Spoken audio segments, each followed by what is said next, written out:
Olá, eu sou a professora Dani, sou formada em Pedagogia na UFPR e depois me pós-graduei em Orientação e Supervisão Escolar e mais uma de Coordenação Escolar.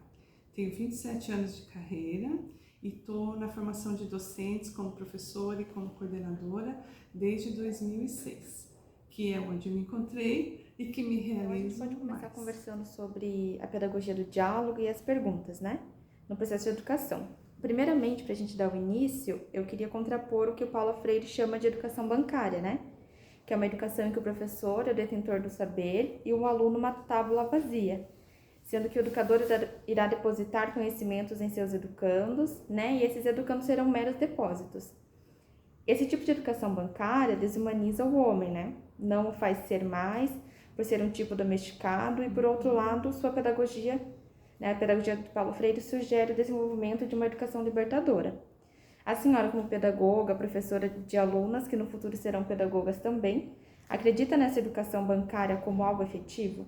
Não acredito de jeito nenhum, porque educação não é transmissão de conhecimento aonde um tem e o outro não tem. A educação é uma mediação, né? Ela seria uma proposta totalmente tradicional, onde o professor seria o detentor do saber e o aluno só um receptáculo. Não acredito nisso de forma nenhuma.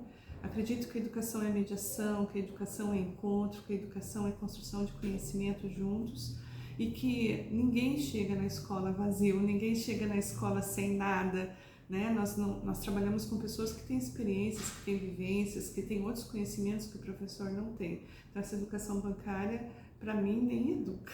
Favorece aquela pessoa que tem boa memória, que consegue lembrar de tudo que o professor falou e não necessariamente que ela tenha construído algum conhecimento ali. Certo. Então, se entendemos que os alunos não são tábulas vazias, que eles possuem sua história, cultura, personalidade, no livro também Freire diz que todas as experiências no cotidiano será mais dramatizada se o convívio com as diversidades com os outros, né? Se tiver esse convívio. Uma vez que os desafios serão multiplicados, havendo sempre respeito quanto à realidade dos objetos e dos gestos dos outros. Pois onde há diferença, também inicia-se a aprendizagem. No entanto, isso requer tolerância do outro, ou seja, é a partir das diferenças que devemos aprender a tolerar o outro. E agora, em sala de aula, no ambiente escolar, né? Como trabalhar com todas essas diferenças? Eu me recordo de falar da educação tradicional com um argumento de que ela é igual para todos, né? Nesse momento ela está mostrando a desigualdade, porque nem todos aprendem do mesmo jeito, nem todos têm a mesma construção.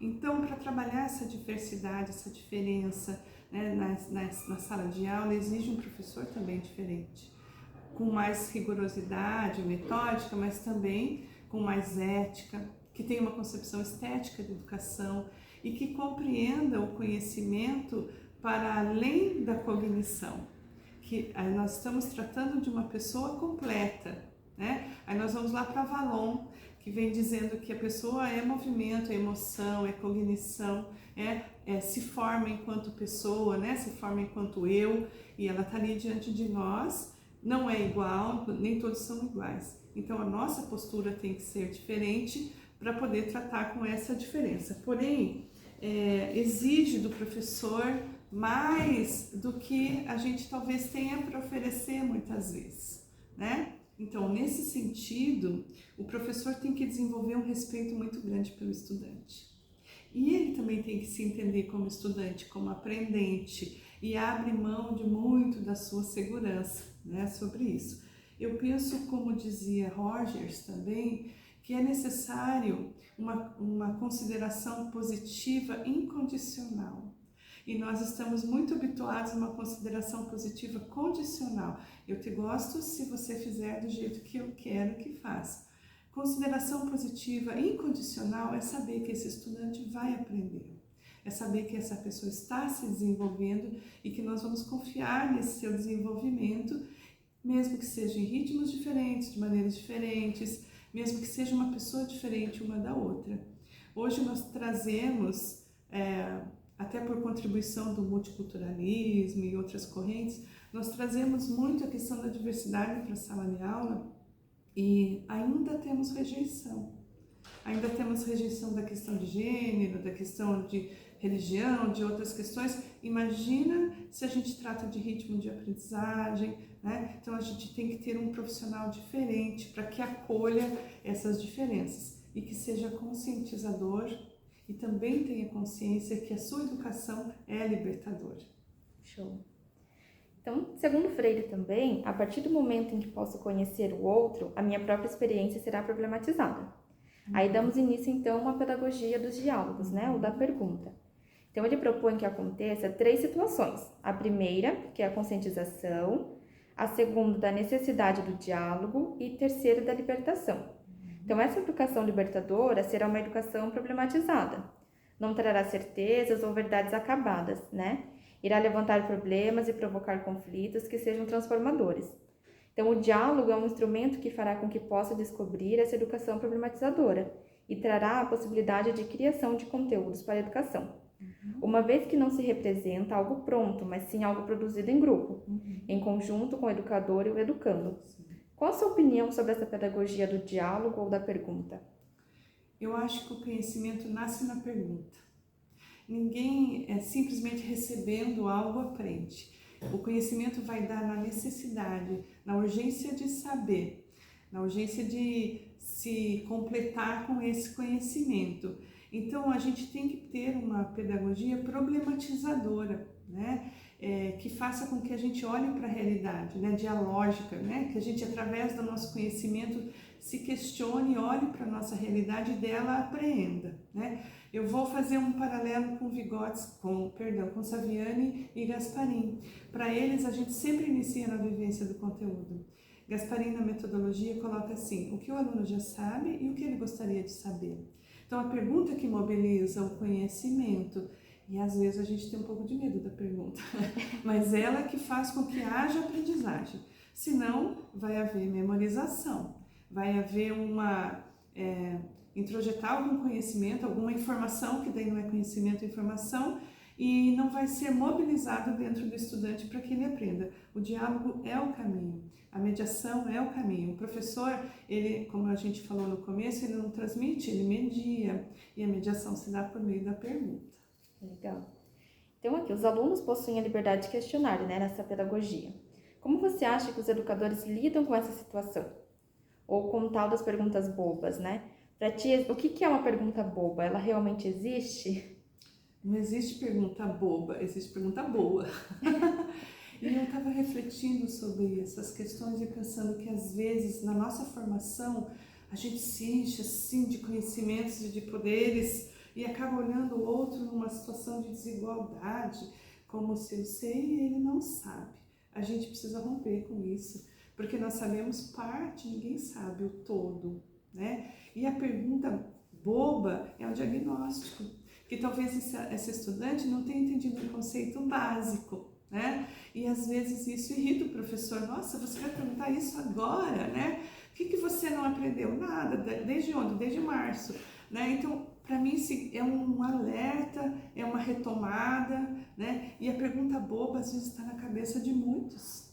E um tem coragem de falar, né? E de romper esse silêncio que às vezes existe entre professor e aluno. Se o professor desconsidera a pergunta e entende que ela é uma pergunta boba, desnecessária, rompeu de novo o diálogo.